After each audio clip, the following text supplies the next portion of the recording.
make sure that you stay healthy.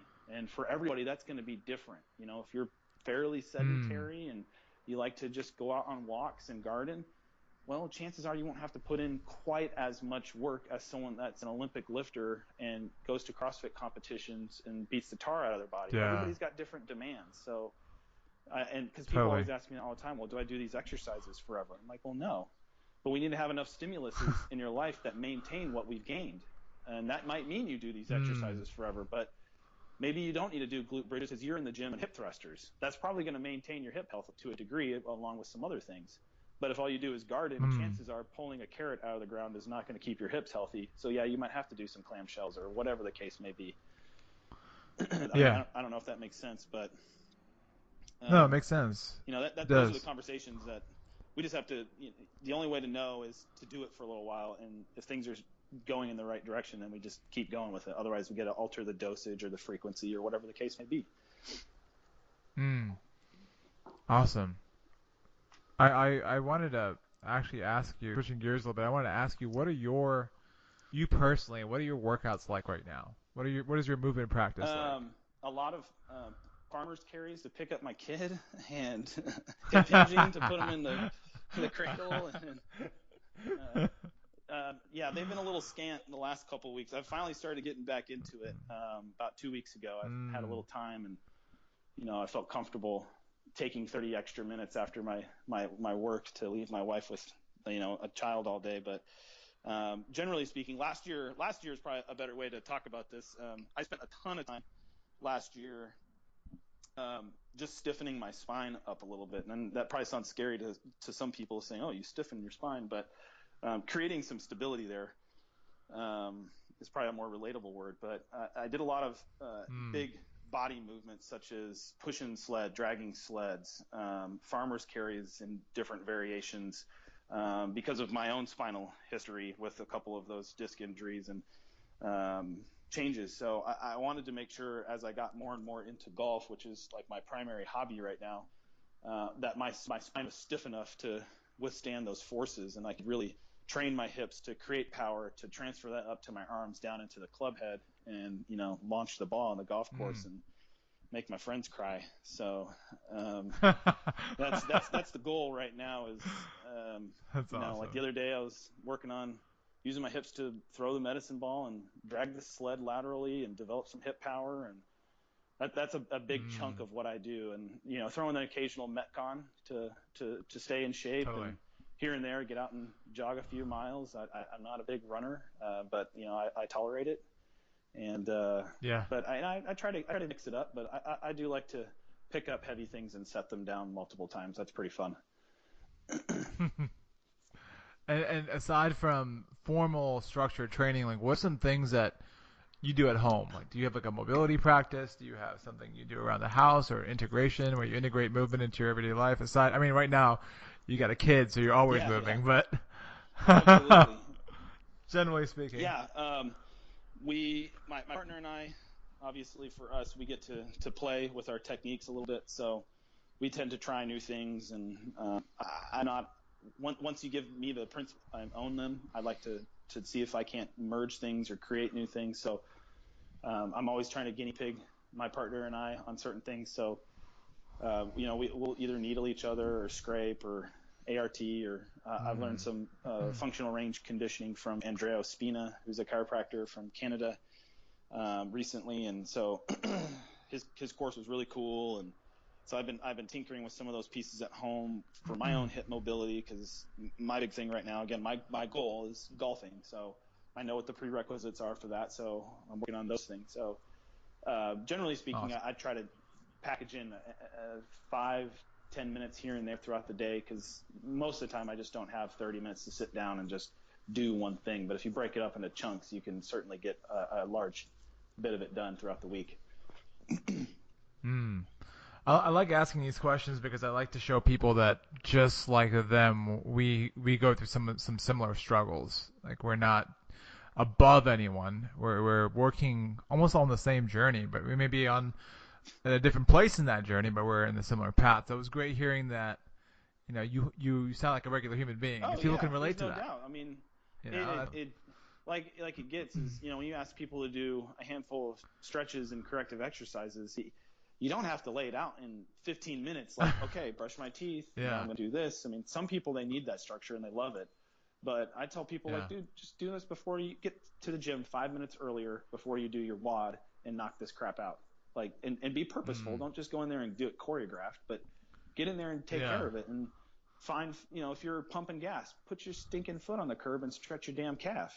Just whatever, take what life gives you and make it happen. So that's how I try to do it, because I just – honestly, and it's the truth, some of the beginning phase correctives or stretches are boring, and I don't really want to sit around and stretch my hip flexor and then my calf and get on my foam roll and do that for 20 minutes. Does it have to happen sometimes? Sure. But if I can just sprinkle it in, it makes your gains a lot easier to get.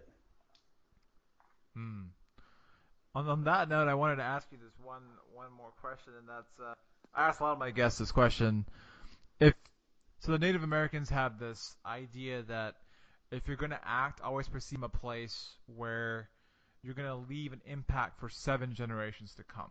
So if you had this knowledge that you're going to leave something behind as you part this physical world, and you're going to affect 7 generations from now, what is a concept or an idea or a movement or a thought that you wanted to leave behind here? Oh, man. How much time do we have? I got a lot of those. The successful people generally pick one, so I need to probably sharpen that up. That's a good question. I kind of on a microcosm, just with my day-to-day. I think I'd like for people just to understand that they have more control than maybe they think they do. And that if you don't buy into the hype of the latest fancy lacrosse ball thing or the latest mobility whatever gadget, and you just look at your body and say, what are my goals? What am I trying to do? And do I have those components? That most of the time things shake out pretty stinking good. And I think I think that's huge. I'm big into empowerment in terms of, let's take the almighty white coat and the shackles to, oh, my doctor said this, and let's get rid of those suckers, and let's find a plan that gets you to where you want to go and that you can take ownership of. I think on a real spot, that's probably what I like to leave professionally speaking. I mean, I got other avenues of baseball and changing some of those mindsets and yada yada, but I think that would probably be the common thread. And then maybe like on a macro scale, and I'm probably the pot calling the kettle black here, but maybe not to take life so seriously. I just as I get older. I was definitely that super driven, still am, but type A, left brain, analytical, methodical, which is probably what your listeners are picking from the way I discuss things. But, just not everything is the end all be all. And that's one thing I would like to, work to maybe infuse into my children and the people that I get to interact with, whether it's patients, family, friends, that, we're all humans. We're all working to the same place, the same goal. We're just going about it differently, and a little more compassion and love seems to solve a lot of problems. So I think that's like a guiding force in my life. Nice. Love that. Thanks for sharing, man. I'm very grateful to be on your podcast, listening to your network, and I love the work that you guys are doing. Yeah. I'm excited to see the changes and your impact in the community, and to hear all the success that your academy's coming together and seeing people sign up and join. I think that's really cool. So I'm very grateful. Thanks, man. Thank you for being on this podcast, man. I really appreciate you taking some time. I think I learned. I always tend to learn so much from the people that I'm interviewing, so I've definitely learned a lot. I have to take some show notes and make sure I note everything down. But I wanted to also say, if people wanted to find you guys, Next Level Chiropractic and Rehab, if they wanted to talk to you, how can they connect with you? What are ways of communicating? We are one step ahead of the carrier pigeon, so we are actively working to redo our website. It's funny, I put out some videos that we finally got up for our patients, and one of my buddies that I haven't talked to in a long time sent me a message. He's like, "Hey man, you got anybody working on your website?" And I was like, "Oh shit, now I know it's bad. I'm getting hit up out of the woods." So website is next level dr as in doctor. You can find all of our contact info there, phone numbers, all that type of good stuff. I do have a Twitter account. It's more personal than it is professional, but that's slowly changing. So that's SL Reinlie, Reinlie. That's my Twitter handle. Of course, you can find me on Facebook under my Stephen Reinlie as well. But the best way to get in touch with us is clinically, and that's nextleveldr.com. And you guys can always call us and come hang out and meet us and see what we're all about. Awesome.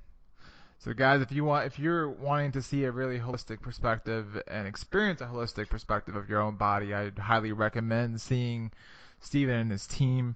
And beyond that, just connecting with the guy. I mean, it's I feel like sometimes I have this mentor. Steven to me is a mentor. I learned so much just from talking to him. So I highly recommend just connecting with the dude.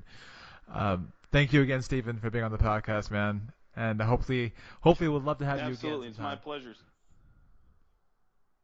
All right, brother.